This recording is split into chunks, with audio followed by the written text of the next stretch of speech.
open just to see what it looks like. Hold on one second. No problem. I'm going to come in from another place, but I think I can let myself in. I just want to see what it looks like. Yeah, your stream's going to start. You're going to be starting your live stream in like a minute and 45 seconds. Okay. I just want to look. Oh yeah, this is what I want. This is fine. Let me just see how it. Yeah, if you scroll it, you'll see yourself scrolling. Perfect. Okay, I'm going to keep my phone on so I can see what's on the screen. Right, just make sure your volume's down so that you don't. It's off. I chose no audio. Very good. So even better. Okay. So I can let people, should I let people in? Is it, At the moment, there's nobody there to let in. There is. Yeah, there is. Okay. You can let people in whenever you're ready. Are you not seeing the? No, I only see 3 participants right I now. see 8. So we're good. Okay. There you go. All right. You still need me? Nope, we're good. Hi, everyone. How are you? Welcome to Stars and Stripes and the Star of David. And I am Rabbi Jessica Mates. And we're just letting people in to the room. It's wonderful to see everyone. Hope everyone has a delicious, wonderful lunch with them. And I will get started so that we will be on time. So I'm really excited to teach this class for a couple of reasons. The reason that this class on the Stars and Stripes and the Star of David is happening in November is because at the end of November, one of my favorite days is happening, which is November 29th. So even though as Jews, we often go by the secular calendar for November 29th. I mean, as Jews, we go by the Hebrew calendar for November 29th. It is a secular date that is important. And this November 29th will be the 75th anniversary of the vote of the UN Partition Plan. And so and that led to the state, even though the state was declared in May of 1948, there were events that happened in November 29th, 1947, that were not only directly involved with America, but took place on American soil and are intrinsically tied up with American leadership.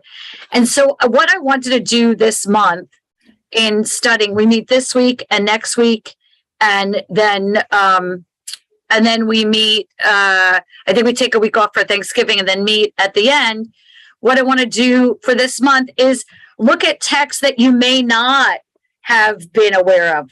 Look at texts that you may not have known existed from both American and Israeli side, and not just the basic texts you've been exposed to, including probably imagery of the UN vote that took place and the Israel Declaration of Independence and Truman's role. But I actually want to go back in time and start with some things that you may or may not have been aware about that American-Jewish relationship that's there. So before I start, does anyone have any questions or comments? Otherwise, I'll jump right into things. I'm just going to keep an eye so I can see you. All right, looks like everyone's in. Fabulous. Okay, raise your hand or feel free to unmute if you have any questions or comments. Otherwise, Anita, is your hand up or are you just adjusting your screen? Okay. So like anything related to being an American Jew, and especially a Zionist and American Jew, someone who cares deeply about the state of Israel, but doesn't live there like many of us, there are 2 things that come into play. Almost 3 in a way, I would say, but definitely 2, the heart and the brain. And we always need to remember that, because some of the texts that and events that we'll examine tug at your heart. Some are intellectual events and some are both. And it's funny that in this picture of the brain, there's a little bit of the spine that's in the back. And many years ago, we asked a group of kids what body part best represents Israel for the Jewish people around the world. And many said heart and mind, and one kid said spine.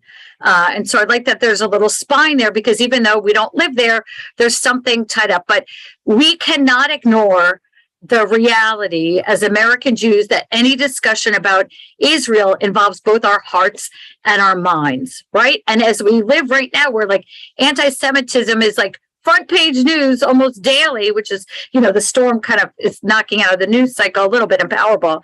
But besides that, the anti-Semitism that tugs at our hearts and it also pushes at our minds. So we need to remember that when we have this examination of the stars and stripes and the Star of David, that there'll be moments when we'll look at the heart, moments we'll look at the mind, and a lot of times when it comes together. So I just wanted to name that.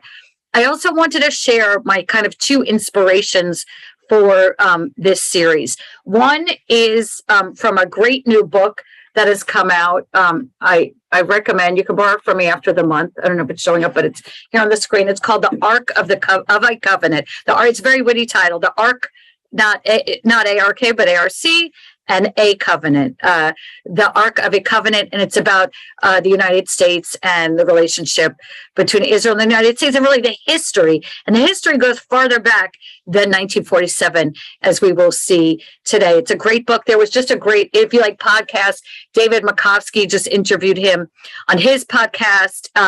And there's a great Times review of the book, a New York Times review of the book. So that's my a mind thing. And we'll see a quote from him in the end that talks about the problem with particularly the American Jewish community is it's so surfacey, our examination of this relationship. We don't dig deep into the mind. And he really digs deep, and he goes way back into American history, which is just remarkable. So I'm really excited about that. And then my other, I guess that's my mind place for this book.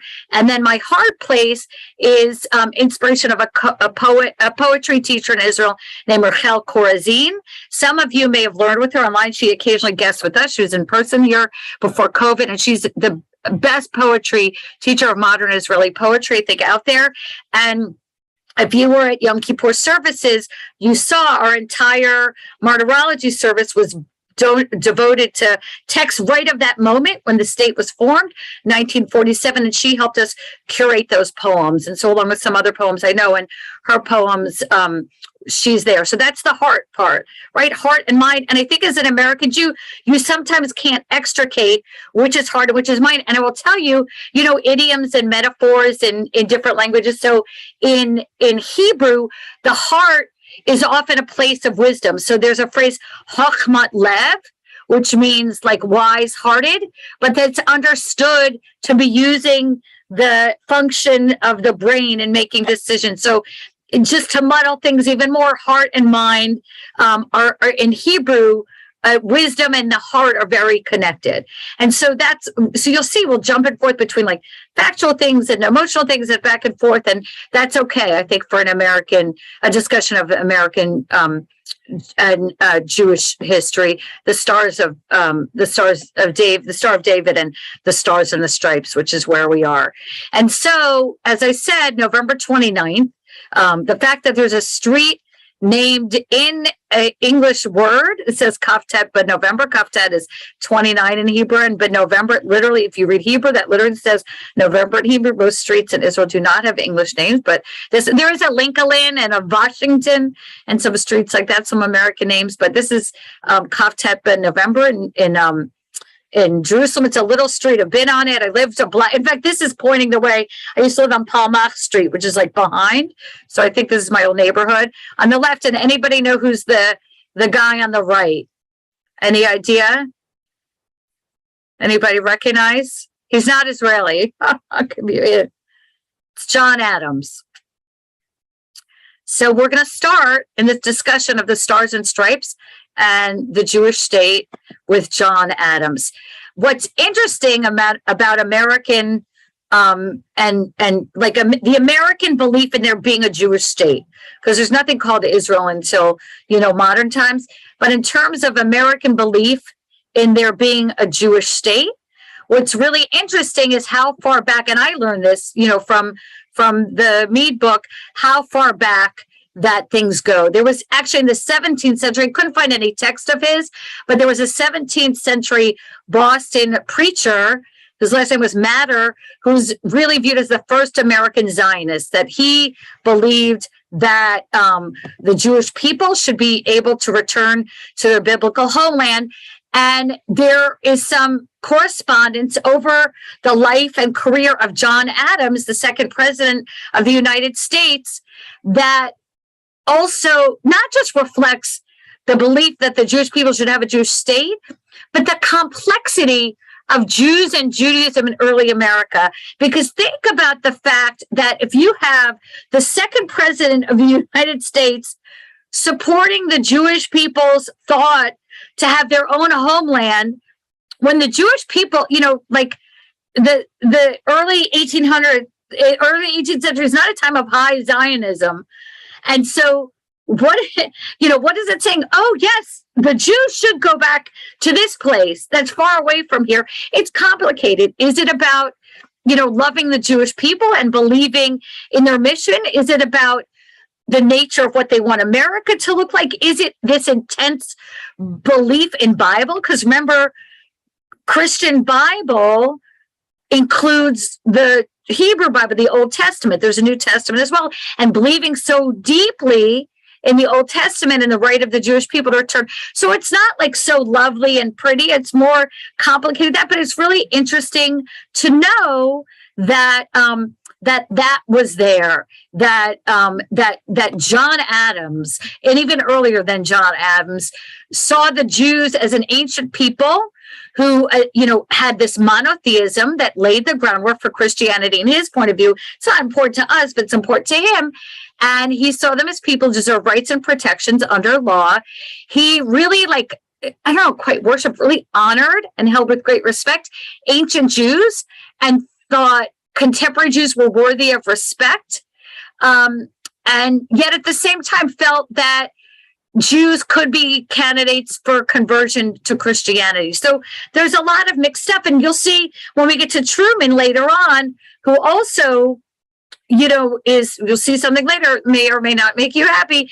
It's not like there's not anyone who's like gung-ho, go Jews, go Israel. It's always very subtle. It's funny, we're talking about this on election day, where people kind of twist what they say. We'll learn this term later, a Mona Lisa letter or a Mona Lisa stance, where at any way you look at it, it looks good to you. It looks like any way you look at the Mona Lisa, it looks like she's smiling at you, but is she really smiling at you? And so there's a lot of this that's not cut and dry. And that's part of the power of what we're doing in this class, is kind of digging deeper to some of what's out there. So in an 1808 letter criticizing the depiction of Jews by the French philosopher Voltaire, Adams expressed, this 1808, a little earlier than 1819, he expressed his respect for ancient Jewry.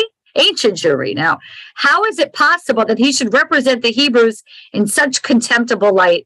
They are the most glorious nation that ever inhabited the earth. The Romans and their empires were but a bauble in comparison to the Jews. They've given religion to 3/4 of the globe, of course, referring to the Christianity that comes out of Jewish. Again, for the Jewish people, the emergence of Christianity from a Jewish person is of no importance to us, but it's important for the Christian world. And we'll see this again a little bit later. They've given religion to 3/4 of the globe and have influenced the affairs of mankind more and more happily than any other nation, ancient or modern. So an American Jew, Mordecai Emanuel Noah, in 1785, is very early for a Jew to be in the United States, developed a correspondence with Adams, and in consecrating Shearith Israel, which is a very famous synagogue in New York. Some of you may have been to the Spanish Portuguese synagogue. He has a copy of this discourse that reflects this correspondence. He's also very Zionistic. Now, remember, even the Reform movement is not very Zionistic, even until the 1940s. And then he sends this discourse to Adams, and Adams responds encouragingly, though evasive, and we'll see this with Truman later. Adam expressed to Noah his personal wish that your nation may be admitted to all privileges of citizens in every country of the world. And then Adam continues, this country has done much. I wish it may do so more and annul every narrow idea in religion, government, and commerce has pleased the providence of the first cause, the universal cause, that Abraham should give religion not only to the Hebrews, but to Christians and Mahometans. The great part of Muhammad and Muslims, the great part of the modern civilized world. For Adam's Jews had earned their right by virtue of their historic contributions and by virtue of their citizenship, but not responding to the idea of a Jewish homeland.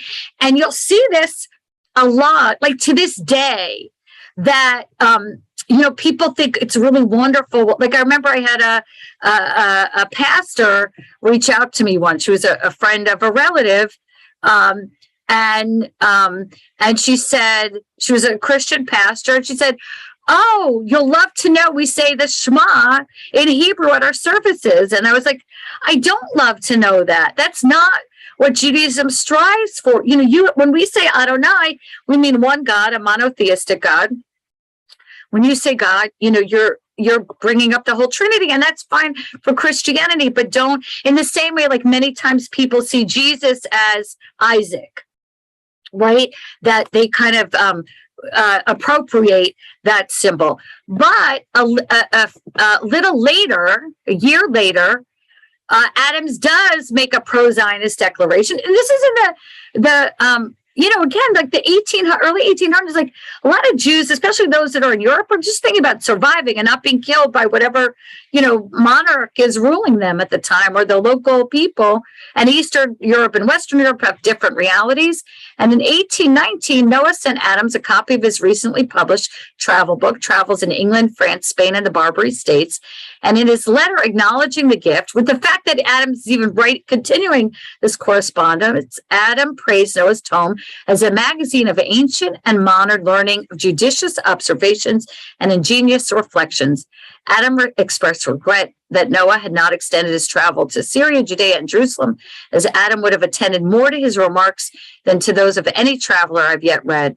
Adam continued farther, I could find it in my heart to wish that you had been at the head of 100,000 Israelites and marching with them into Judea and making a conquest of that country and restoring your nation to the dominion of it. For I really wish the Jews in Judea, again, an independent nation.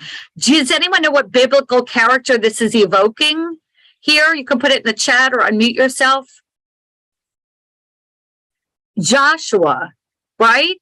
This is Joshua, this biblical, and again, you're going to have two people familiar with this biblical imagery, and it's Joshua. Isn't that remarkable that in 1819, the former president, second president of the United States, who's probably has a reality much better than most Jews in the world, is expressing this? It's really eye-opening and shows you how far back that history goes with the Jewish people. And feel free to I'll keep going, but feel free to stop at any time and any place if you have anything to share about that.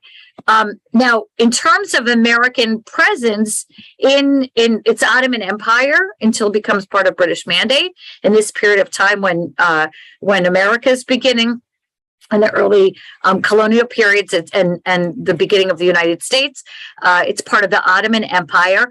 And I don't know if you've ever heard of or stayed at, I'm guessing you haven't stayed there, the American Colony Hotel in Jerusalem. So here's a little picture from the American Colony Hotel. So as it names depicts, it was an American hotel that was in the ancient Holy Land. Does anyone know why American Christians would go to the biblical land of Israel?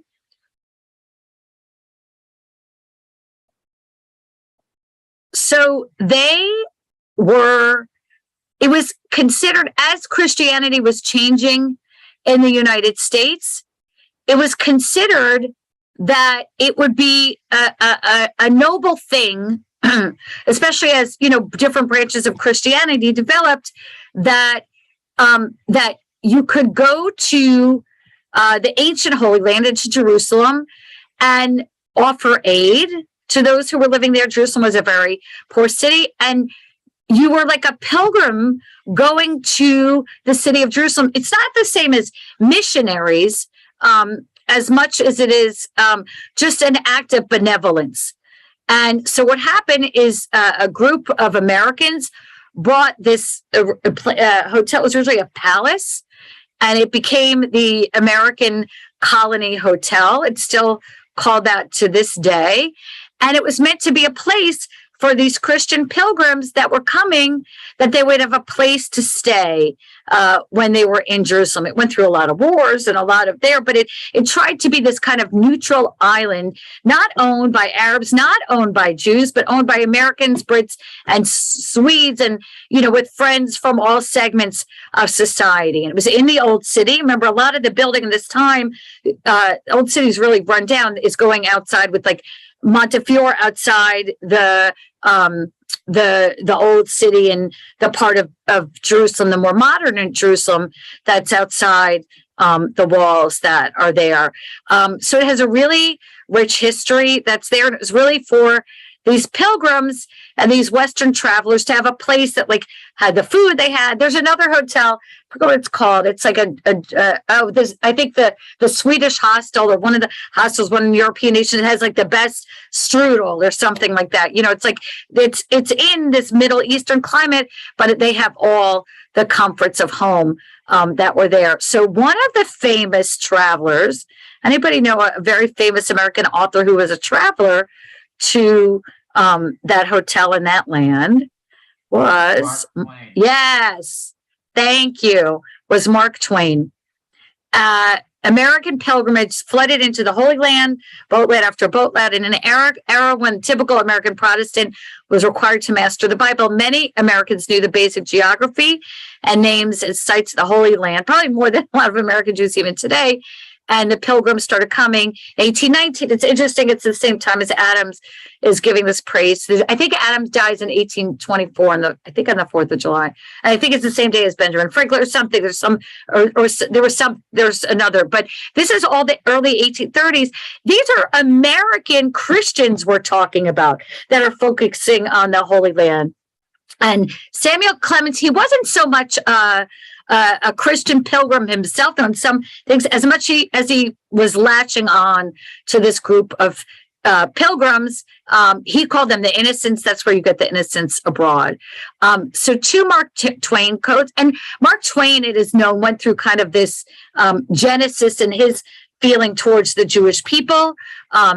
There's some implications in his earlier work that he did not have a great love of the Jewish people, but you could see that change. But there's this famous quote. And when I was a tour guide in Israel, there was, I think it's been cut down since, but there was a very lush hillside in the Hula Valley. It would blossom beautiful flowers in the summer when we would take groups there.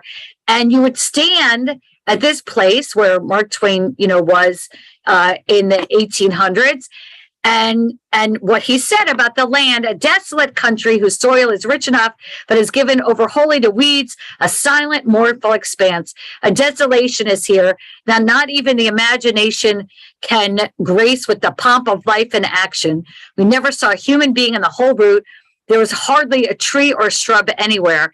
Even the olive and the cactus, whose fast friends of the worthless soil, had almost deserted the country. So we, as a guide, in this very lush, if you know anything about the Hula Valley in the north, this is near like Lake Kinneret, that area around there, that or the Sea of Galilee, that it was a swamp, and then other areas were desolate and run over, and the Hula Valley was drained, and it became this blooming place. So if you went to if you were guiding people in the Hula Valley today, it's very lush and beautiful. A lot of agriculture is up there, even though Israel also does make the desert bloom in the north through a lot of agricultural work.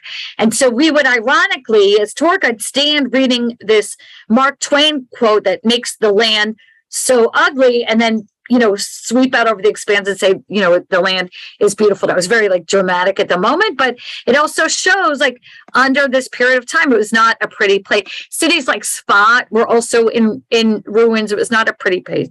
And then in this year, I just want to look there, 1897, so 30 years later, it seems that this is not as much a view of the land as much as the people.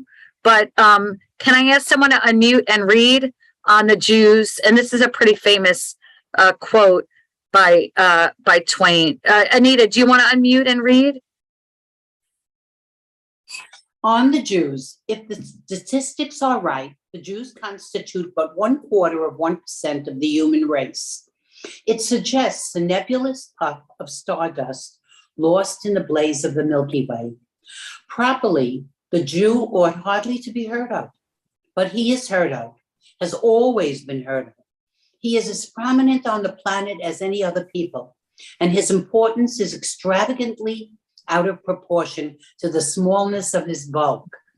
His contributions to the world's list of great names in literature, science, art, music, finance, medicine, and abstruse learning are also very out of proportion to the weakness of his numbers. He has made a marvelous fight in this world in all ages, and he has done it with his hands tied behind him. He could be vain of himself and be excused for it.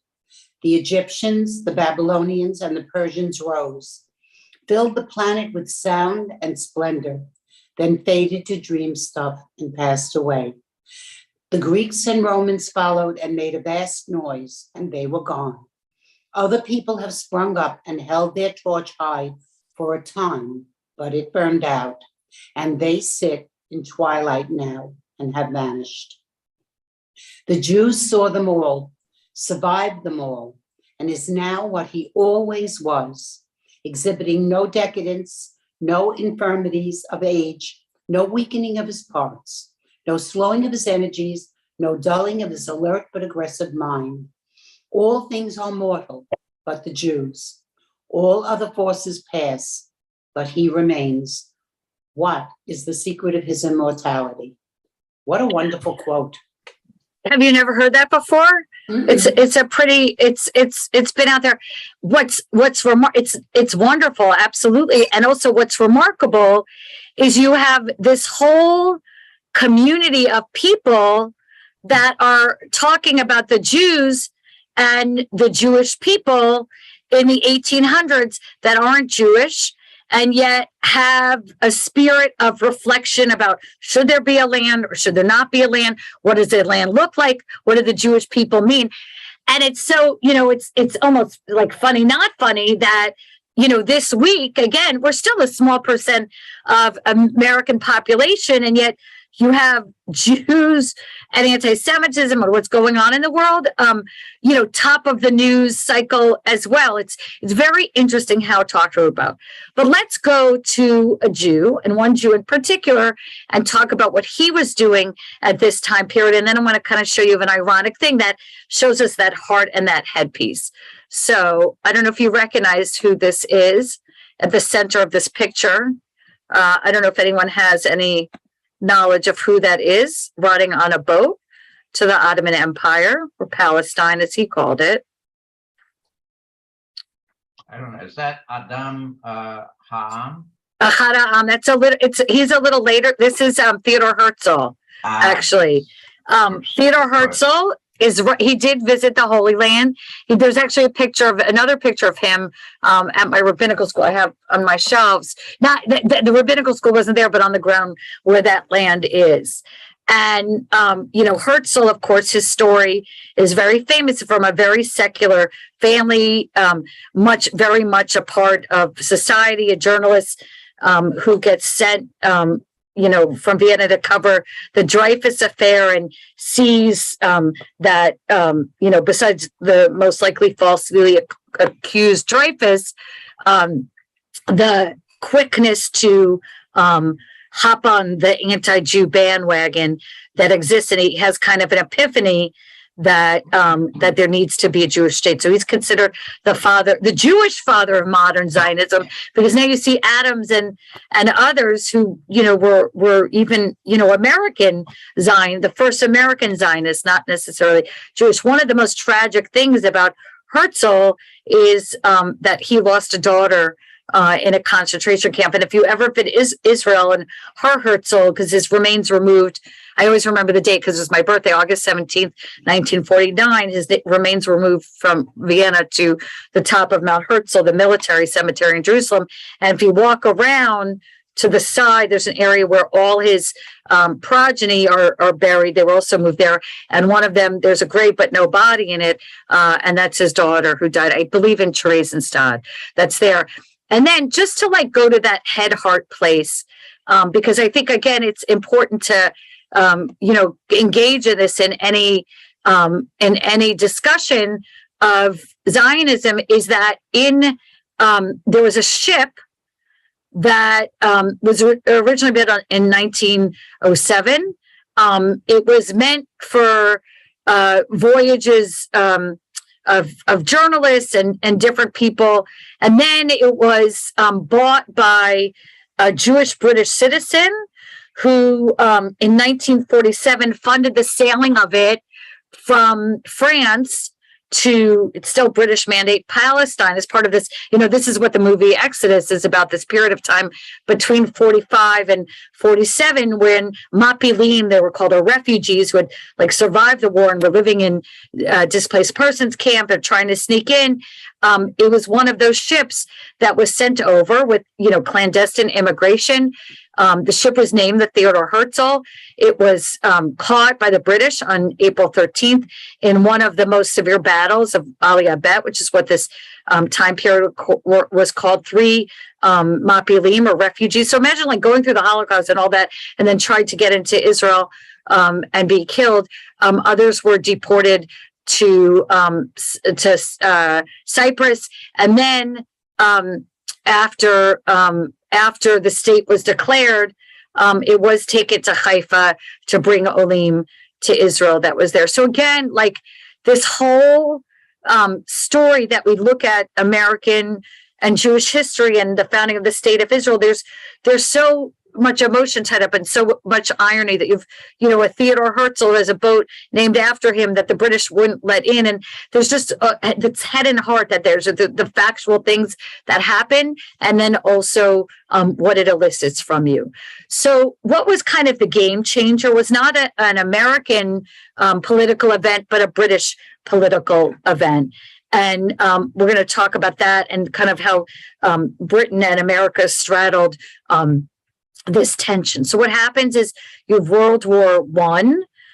Remember, German Jews, Jewish Austrians all fought on, that side in war. They consider, Anne Frank's father fought on the German side in World War One. And so you had a Europe that was recarved and chopped up. And one of the things that they did is they made this section of the Turkish Ottoman Empire, now a British mandate. And then there's something called the Balfour Declaration. Let me just get it up on screen so you can see it. I have the text; it's not so clear, so I'm gonna get us to the actual text. But I want you to be able to see a letter that's here. So. This is Foreign Office, November 2nd, 1917. And here's what it says, just so you can read it better. Dear Lord Rothschild, I have much pleasure in conveying to you on behalf of His Majesty's government the following declaration of sympathy with Jewish Zionist aspirations. This is 1917, which had been submitted to and approved by the Cabinet, His Majesty's government. View with favor the establishment in Palestine of a national home for the Jewish people, and will use their best endeavors to facilitate the achievement of this object, it being clearly understood that nothing shall be done which may prejudice the civil and religious rights of existing non-Jewish communities in Palestine, or the rights and political status enjoyed by Jews in any other country. I should be grateful if you would bring this declaration to the knowledge of the Zionist Federation. Yours, Arthur James Balfour. Now, what happens, of course, over time is the Arab nations, which have a very valuable product, otherwise known as oil, and a lot of history with British community, are livid and furious.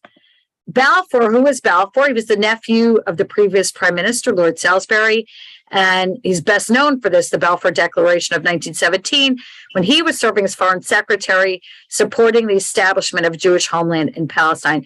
You will see something very ironic after that takes place 1917, like I'm so bad at math, in 46. So however many years is that 30 years, 29 years after the Balfour Declaration, you will see that something very weaker comes out of Truman in 1946. Part of the problem that was going on in the world too is if you have relatives that came anywhere, if they left Europe in the 1880s, 1890s, or 1890s, early 1900s, where are they going? This may include your grandparents, parents, great-grandparents. Where are they going? They're going here, right?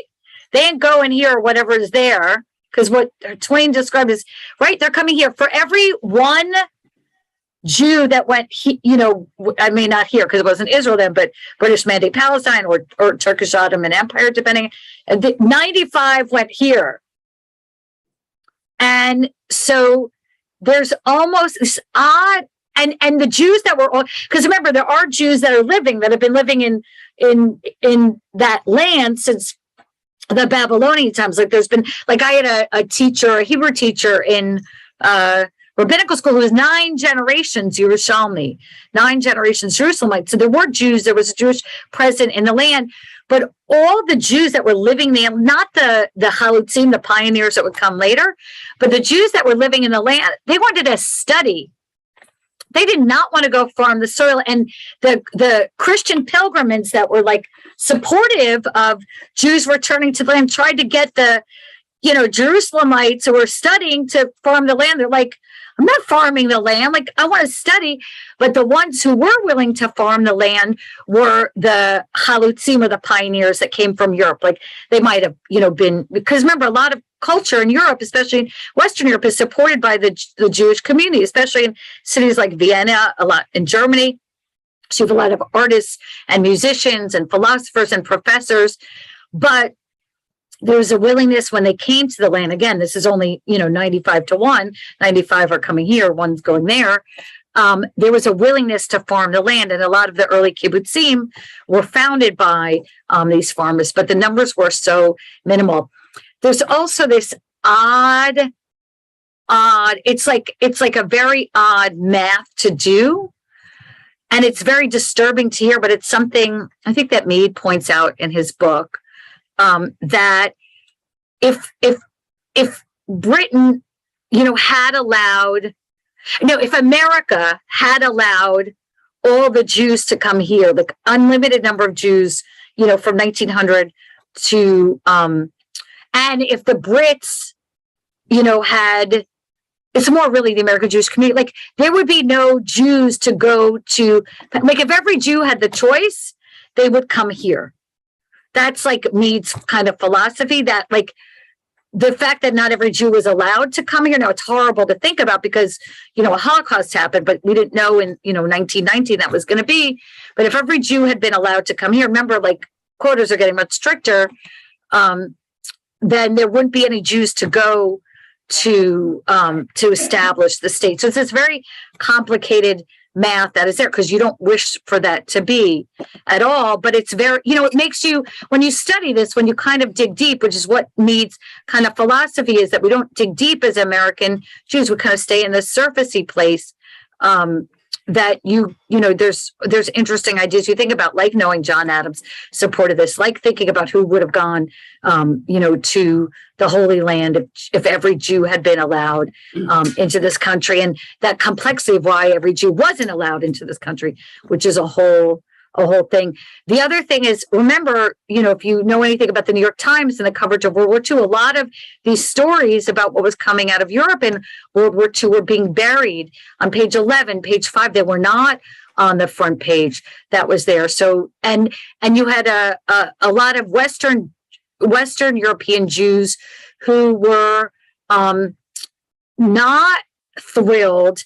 Like even within the Jewish community, this split about some American Jews, especially those from Western Europe, felt like we're making it here. You know, we've Brandeis on the Supreme Court, like we're part of society. We don't want like the Eastern European schlepper to come here and ruin our status in society. So you have a lot of inter-Jewish tension that exists as well.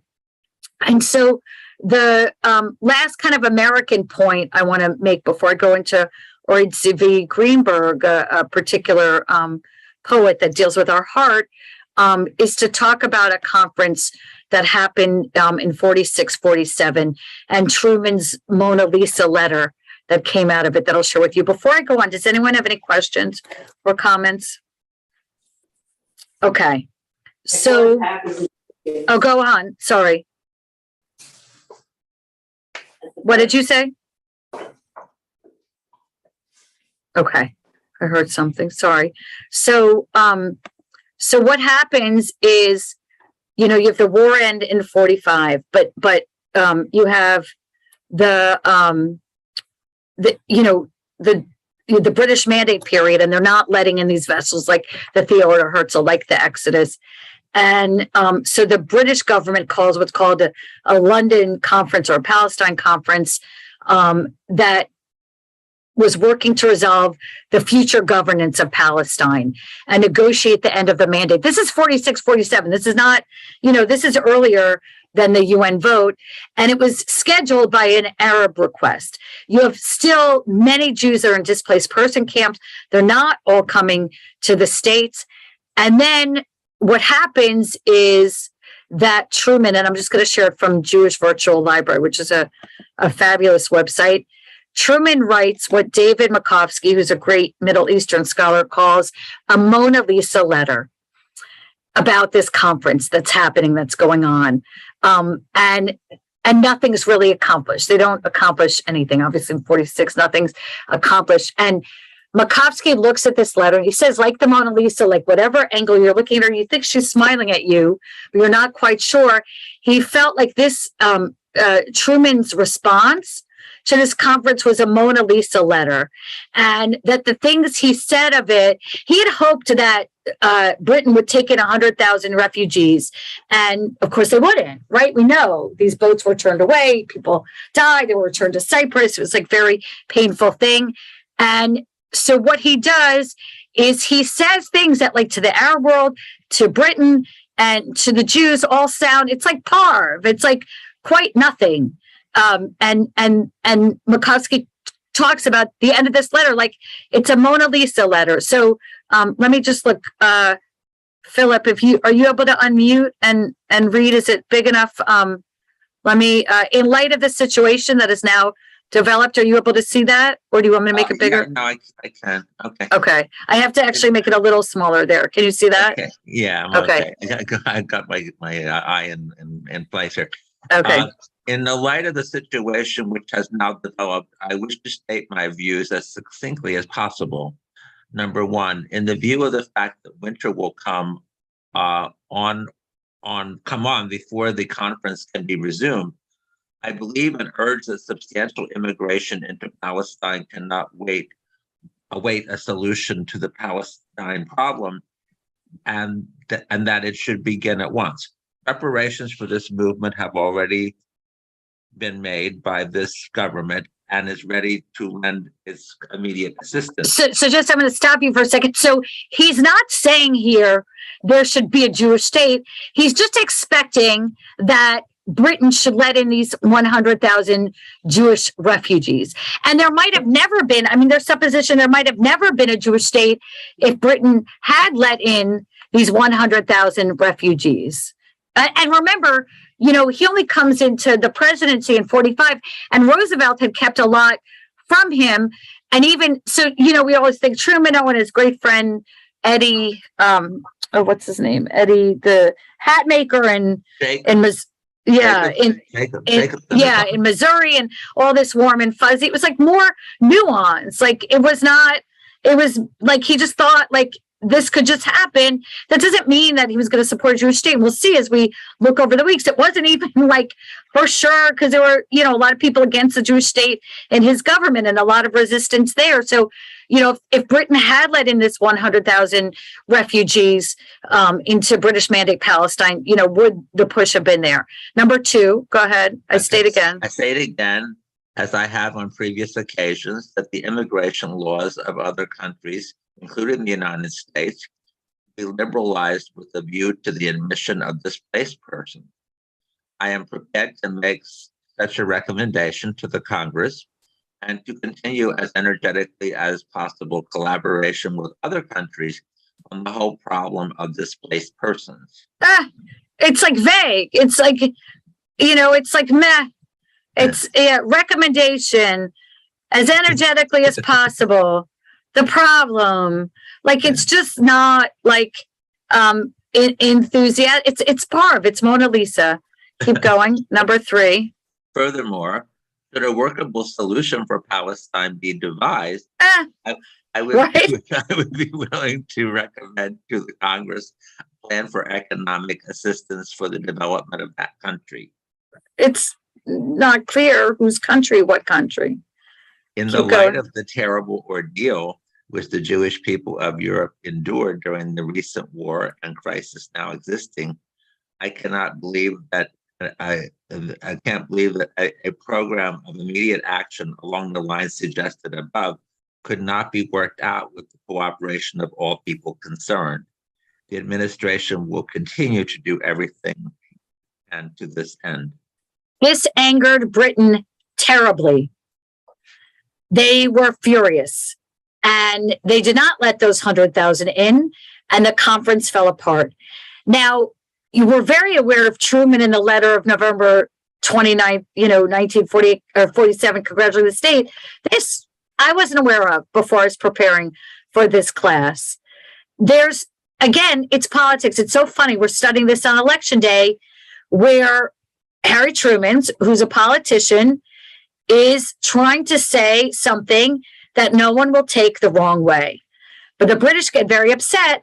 But in some way, even though the 100,000 didn't come in, then perhaps it speeds things up where Britain's like, they're going to start to just toss up their hands and things like that. So there's all this nuance and complexity.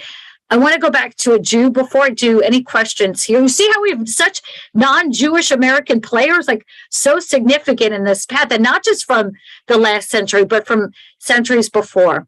Okay, so I want to look at a poet, because I think sometimes, we talk about these things in very vague language and about ideas and kind of the facts, like the brain part of things. So I want to go back to the heart for a little bit and talk about a poet whose life straddled the reality of what it meant that all these other people were making decisions about the future of the Jewish people, except the Jewish people themselves. So there's a famous Hebrew and Yiddish poet. His name is Uri Tzvi Greenberg, who's a poet and a journalist, really a trailblazer in modern Hebrew poetry and language. And remember, a lot of these people are growing up writing and speaking in Yiddish. That's their language. She's born on the eastern border of Galicia, from a very Hasidic family. They were really religious recluses. They were very religious. He had a mother, Batsheva, who was very hot-tempered. She was kind of like an overbearing Jewish mother. Imagine that. Very important influence in his life. And he was a poet, and he was writing in Yiddish. And then he started to think about making Aliyah to what was it? It was Ottoman Empire, and then British Mandate Palestine. And so he started to work on his Hebrew, and then he was drafted. So imagine being a Jew that's drafted in 1915, and he just saw such horrors fighting. And it just, so he's writing Yiddish poetry about what it's like to fight in Europe as a Jew. And he just saw scenes that were like seared on his brain that he could never erase. On top of that, as a Jew, he's victim to a great pogrom in 1918 with Polish soldiers who were celebrating the victory over the Ukrainians. And as they're there, kind of waiting to be shot in this pogrom by the Polish soldiers in Ukraine, they're like miraculously not shot. They're not killed. And he just, this experience just never leaves him. And then he writes a poem, which gets him in a lot of trouble in Europe, called The Kingdom of the Cross, which says that Jews must leave Europe, otherwise they will die on the cross. And he wrote it in Yiddish. It's his great last Yiddish work before emigrating to Palestine.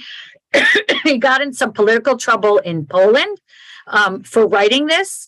And he really had to flee. He went back and forth between Europe and now it's British man state Palestine. He starts to increase his writing of Hebrew more than in Yiddish. He really wants to throw himself fully into Hebrew poetry. And really, you know, if you're doing this in the 1920s, you're not just improving yourself, you're helping society. Because, you know, Ben Yehuda, who's the father of reviving modern Hebrew, had already started the revival of the language, but you can still be like at the table. You can be like a George Washington or a Benjamin Franklin in creating how people will use the Hebrew language, and very much so does this. He happens to be in Poland in 1939.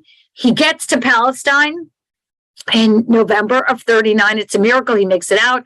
Obviously, his whole family is killed. Not one member of his family survives. And he really goes into hiding and becomes a recluse. He's just devastated by all this, especially the killing of his mother.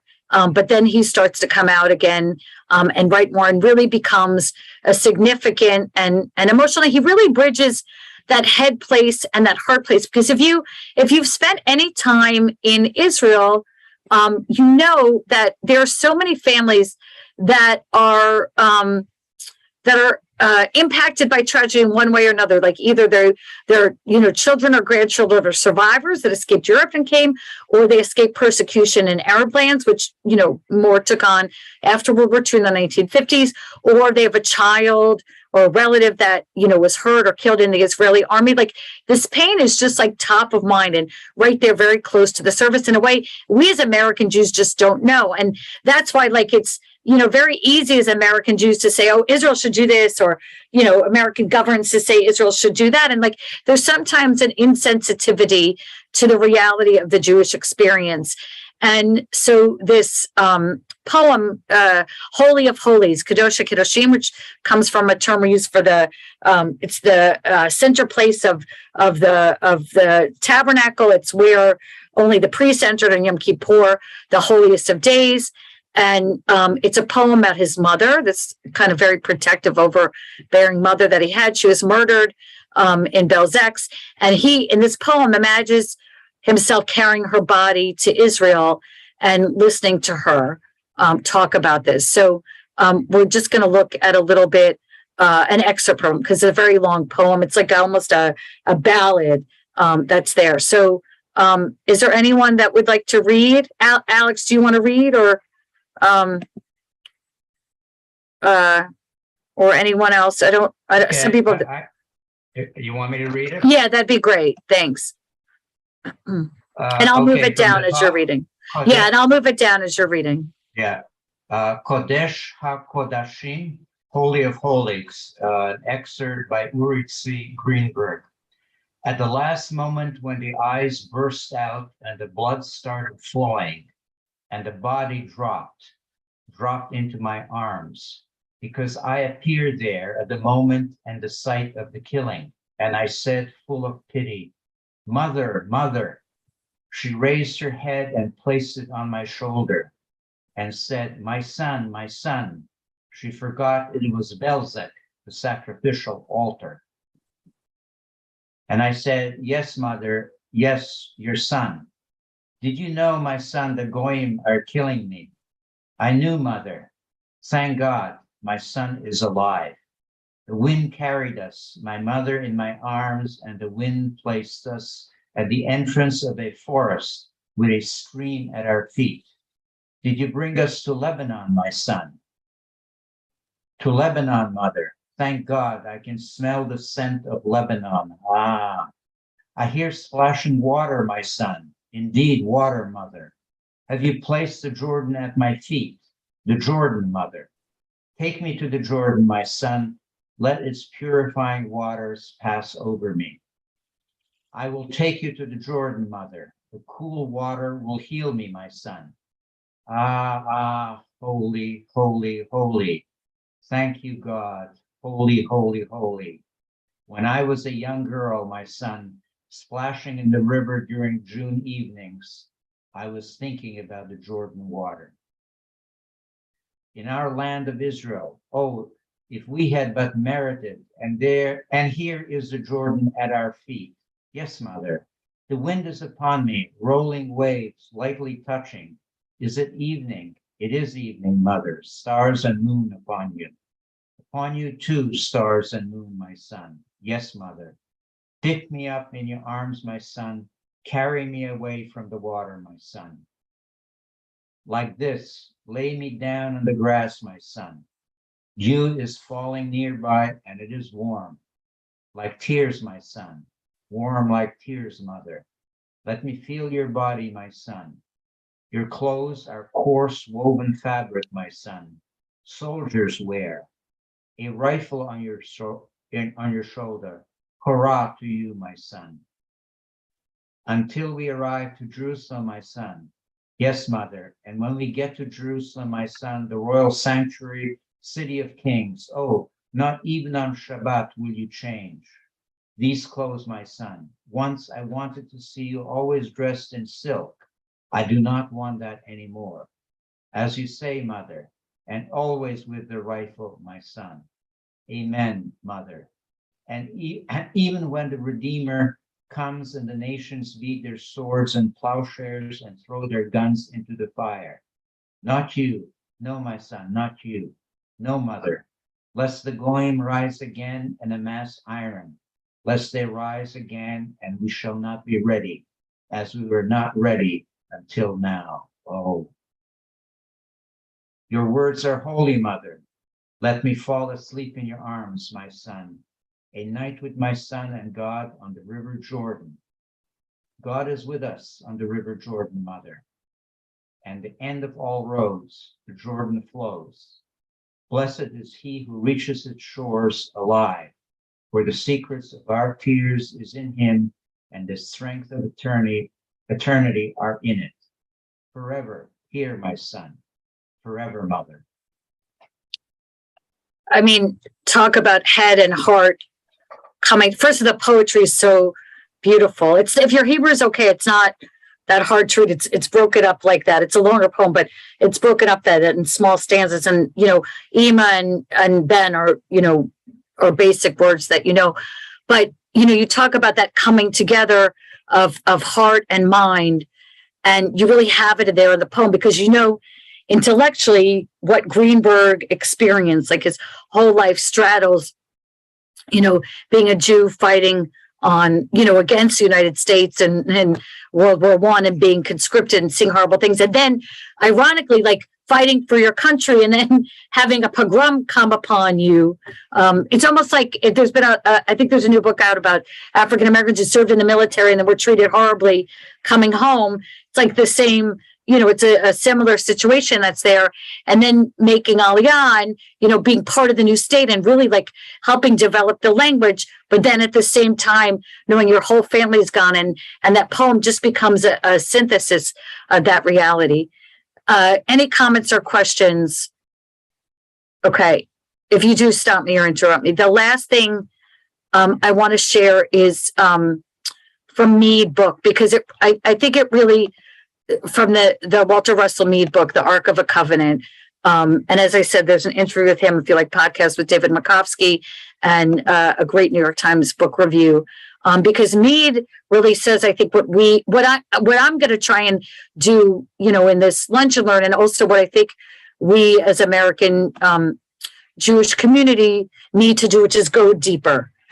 We need to know, I mean, I'm learning things and doing this too. Like, we want to so make this relationship black and white and everyone's good or bad. And you don't want Israel to be a wedge issue. And we've turned it into that in the United States. And there's so much nuance and subtlety. And once you know the history of American view towards the land of Israel and there being a Jewish state and Jewish history and the there haven't been a lot of Jewish leaders in America. There's some, but not a lot. And so often our fate is in the hands of other people. So what Mead says, and I love this quote from the beginning, I just have to pull down a little.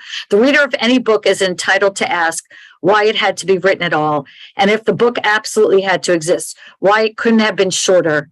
Because it's pretty big. It's pretty big. It's but it's a great read, honestly.